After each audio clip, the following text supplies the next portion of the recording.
俺、仕事辞めてきたから。2億円もあるし、安泰だろ。仕事を辞めてからは、毎日遊び放題な夫。いい加減にしてほしいんだけど、我慢の限界。私たち、離婚しましょう。マジ？喜んで離婚するわ。夫から私に離婚届を突きつけられた。私はまさみ。大手企業で働く50代のキャリアウーマンだ。長い勤務歴と部長という役職を活かして、新人教育や働きやすい環境づくりに力を入れている。多忙な仕事と家事の両立に奮闘していたが、それなりに充実した日々を送っていた。夫の隆とは行きつけのバーで出会った。当時、上司と後輩に挟まれ、むしゃくしゃしていた私が一人でやけ酒をする中、隆が話しかけてきたのだ。その日、隆も仕事でミスをし、やけ酒をしていたところ、私の飲みっぷりについ声をかけたのだという。二人で仕事の愚痴以外に趣味など多くのことを話した。初対面だったが、多くの共通点を発見し、意気投合。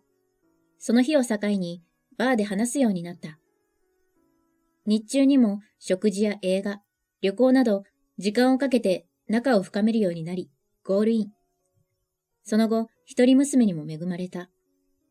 共働きで多忙な日々を送っていたが、それなりに仲のいい家族だ。最近、娘が成人し、専門学校を出て就職が決まった。親として一安心し、子育てからも卒業だと思った矢先のこと。私の唯一の肉親である父が倒れ、病院に運ばれたと連絡を受けた。急いで駆けつけると、ベッドに横たわり、意識を取り戻さない父の姿があった。医師からは父が末期がんだと告げられた。病状はかなり深刻で、予断が許されず、覚悟するようにとのこと。私は頭の中が真っ白になった。頻繁にやりとりしていたが、会う機会がなかったため、病気だと気づくことができなかった。無理にでも時間を作って会いに行くべきだったと後悔ばかりだ。幼い頃、母を事故で亡くして以来、男手一つで大切に育ててくれた父。自営業で建築関係の仕事をしていた父は、社長という多忙を極める中、よく遊んでくれた記憶がある。大人になっても、父との仲は良好で、大好きだった。私は病室に戻ると、父の手を握り、回復を祈りながら付き添い続けた。だが、祈りは届かず、父は次の日の朝方にこの世を去った。その後、葬儀も終わり、悲しみに暮れる中、せわしなく手続き関係を済ませた。父が総額2億円とターマン1棟の遺産を残していることにはとても驚いた。しかも、父が生前に残した書面に、すべて私が相続するようにと記していたのだ。一人では抱えきれない財産をどうしたものかと悩んだ。そこで夫に相談すると、夫は目が飛び出てきそうなほど驚き、喜び出した。何を悩む理由があるんだよ。相続するべきだって。そうかな。でも、こんな大金を相続しても、後から大変でしょ？そんなことないって。絶対相続しなよ。夫に押し切られる形で、私は相続することを決めた。それからというもの、夫が仕事に対して不真面目になるようになった。はじめはきちんと通勤していたのだが、徐々に休んだり、遅刻や早退したりする頻度が増えた。しまいには無断欠勤をする始末。さすがにひどすぎると夫に注意したが、逆ギレされた。ねえ、この前まで真面目に仕事に行っていたのに、どうしたの？最近変だよ。きちんと行かなきゃ。俺の勝手だろ。子供もきちんと親離れしたんだ。これからは好き勝手させてもらう。まさみは黙ってろ。黙ってろって？本当にどうしたの？そんなこと言う人じゃなかったでしょ？うるせえ。夫はクッションを私に投げつけ、家を出て行った。一晩中彼を待ったが、その日は帰ってこなかった。次の日、寝不足で体が重たかったが、私はいつも通り出勤した。仕事から帰ると、リビングに夫の姿があった。一言謝罪と文句を言おうと、夫に近づくと、夫が私に気づき、振り向いた。その後、私は自分の耳を疑った。今日、仕事辞めてきたから。どういうこと？どうもこうもないし。2億円もあってタワマン一棟だろ？仕事するなんてバカみたいじゃん。何を言い出すの？確かに私が相続したけど、あなたのものじゃないでしょ？はあ？夫婦なんだから俺のものでもあるだろ？俺の口座に移しといて。ちょっと？何を意味のわからないこと言い出すの？しかも、これは大切な私の父の遺産。はいはい。とりあえず、お金よろしくな。夫は聞く耳を持たず、リビングから出て行った。あれだけ仕事熱心で優しかった夫の姿が、大金を手にしてから変わってしまった。私は途方に暮れた。同時に夫への気持ちがスーッと冷めていくのを感じたのだった。それからというもの、夫は家に全く帰ってこなくなった。私からの連絡は無視。たまに連絡が来たかと思うと、お金の請求ばかり。どこにいるか聞いても何も答えず、一方的に電話を切られる日々が続いた。遺産に手をつけることに抵抗があった私は、自分の預金を夫の口座に振り込み、生活費も一人でやりくりしていた。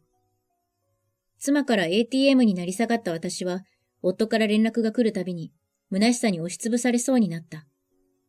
そんなある日、娘が連休に帰省してきた。娘の元気な姿にほっとし、もやもやしていた気持ちが少し晴れる。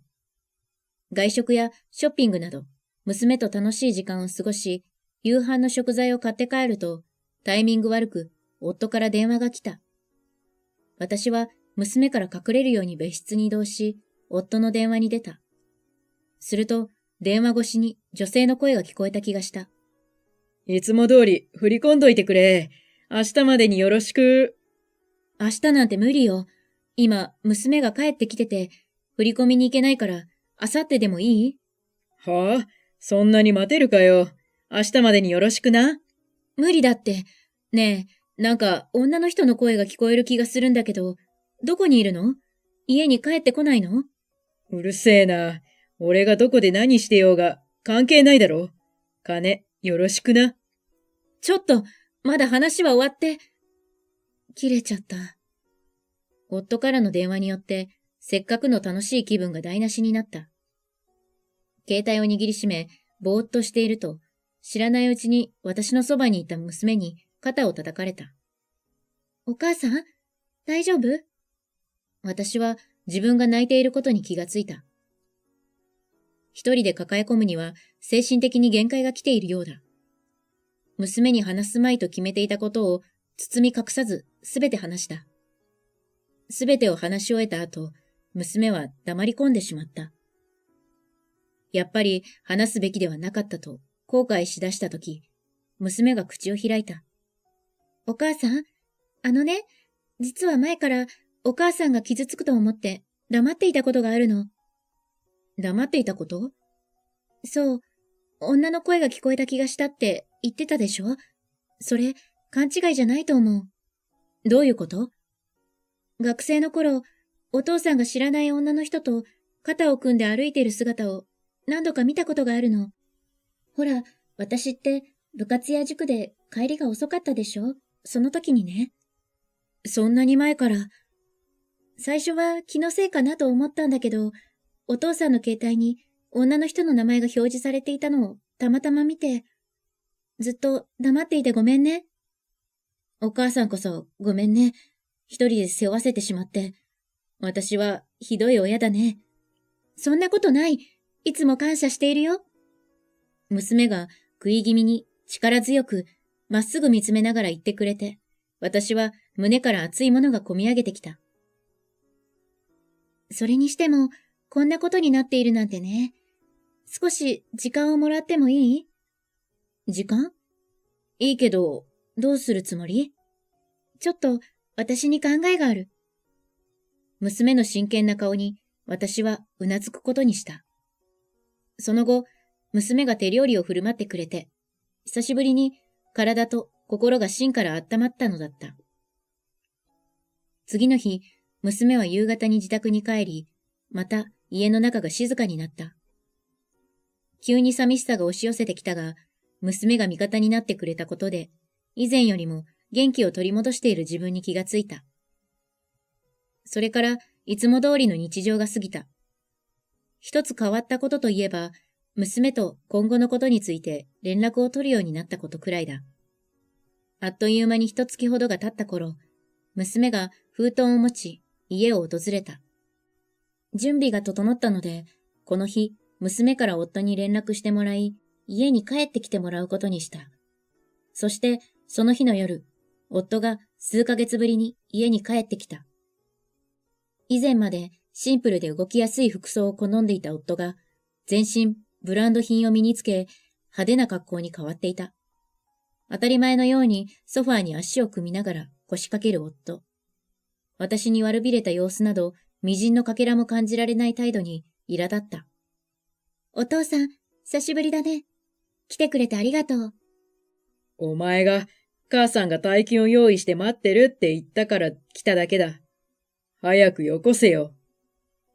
まあ、そんなに焦らずにさ、お母さんから大事な話があるんだって。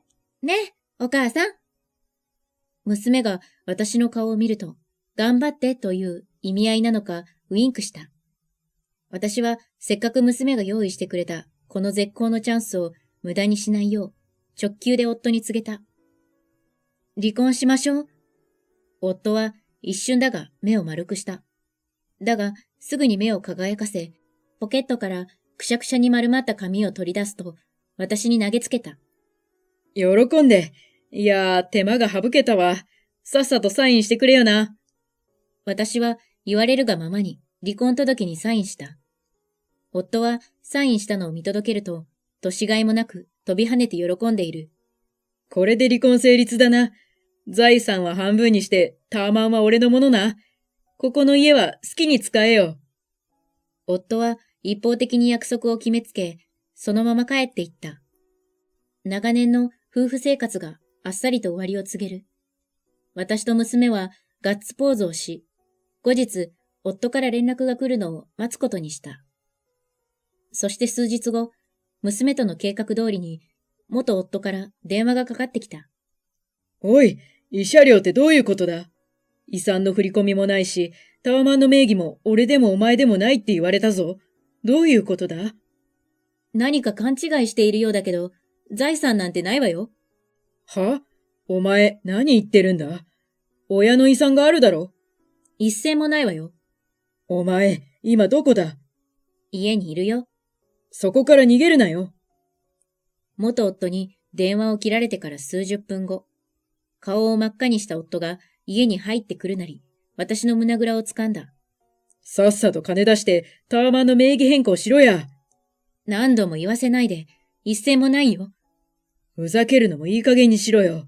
通帳見せろ。元夫が乱暴に私の胸ぐらから手を離した。私は遺産が入っていた通帳を棚から出し、元夫に見せると、乱暴に通帳を奪った元夫が驚愕した。0円って、どういうことだ？どこに隠した？隠してないよ。タワマンも手放したし、2億円も寄付したの。誰かのために使われることに、私の親も喜んでいると思うよ。元夫の顔から表情が消え、その場に崩れ落ちた。私が元夫を見下すように頭上から睨みつけていると、元夫が急に立ち上がり、私に掴みかかってきた。勝手なことしやがって。あれは俺のでもあるんだぞ。訴えてやるからな。私の親の遺産は私のものであって、たかしのものじゃないのよ。だから私がどうしようと勝手でしょ。たかしには関係ない。夫婦だろ。関係ないわけないだろ。もう離婚届も出したんだから他人でしょ。それに、たとえ夫婦だからといっても、遺産を好き放題使う権利はないんだよ。調べてみたら？どこまでも馬鹿にしやがって。そうだ、慰謝料ってのもどういうことだ。絶対払わないからな。逆に払わせてやる。私は元夫の手を払いのけると、娘が持ってきてくれた封筒を元夫に手渡した。その中には数年前から元夫が浮気していたことや、これまで好き勝手してきたことが事細かに書かれていた。それに加え、浮気相手だとわかる証拠の写真も数枚出てきた。言い逃れのできない状況に、元夫は黙り込むしかできない様子だ。